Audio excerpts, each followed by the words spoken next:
outside on our plaza at 59th and 5th, right in the heart of Manhattan, as we welcome you to a thank goodness it's Friday edition of The Early Show. Good morning, everybody. Good morning, Harry. Coming up in this half hour, how far can schools go to check up on their students? This is a high school district. This is a school district near Philadelphia, which gives every high school student a computer to use. Children take it home. And now this same district, one school in particular, is accused of using the webcams on these computers to see what the kids are doing at home. Needless to say, this has caused a major uproar. This morning we're speaking with one student and her mom to see how they feel about it. Plus, if you're feeling a little down this winter, we've got a diet that just might perk you up. We call them mood foods, and our Dr. Jennifer Ashton is here this morning to tell us why things like oatmeal and salmon can make you feel better.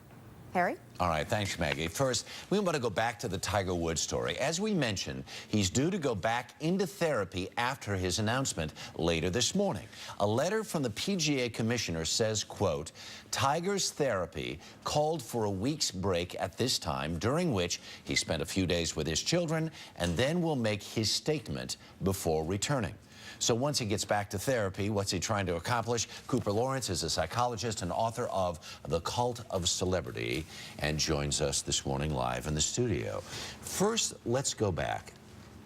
So now I guess we really do know that he is in this 12-step program. The PGA says this is part of his therapy. Right. What would this be for him to stand in front of a room and presumably confess his sins? I mean, this is sort of the famous part of the 12-step program where you actually apologize to people, where you step forward and say, I have wronged you in some way. So what's wonderful about this, in a way, is that he's doing it publicly, so it's not the kind of thing where it's private and you could take it back. I mean, he's really putting it out there. And from a psychologist standpoint, what does that do?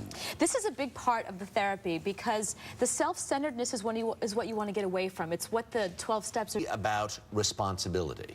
It's about responsibility. It's just one of many steps. And the research shows that this is just one part of therapy. The reason why he also has private therapy, or he should have private therapy as rehab, is because everybody has an individual reason why they became an addict. So you sit there and you do this one Band-Aid 12-step, but maybe you and I have different reasons why we're sitting here. Right. So you do the 12 steps, but you also have to have the individual so you understand what your underpinnings are, why you've done this. What do you make of all of this? Because this is the world's biggest sports star, more universally recognized than everybody else. Everything in his entire life has been so controlled. And I really hope he moves on because he's an industry. He's not just an individual. Wow. So if this isn't true, if this is a photo op, then that behavior that he's engaged in that has not only endangered himself and the people he was engaged with, plus his family and the industry he represents, this is not likely to change. It's not going to help his therapy. That's the thing. I mean, you really want him to move on because you want him to get back to the Tiger that we love him to be. We want him to be a good father and a good golfer.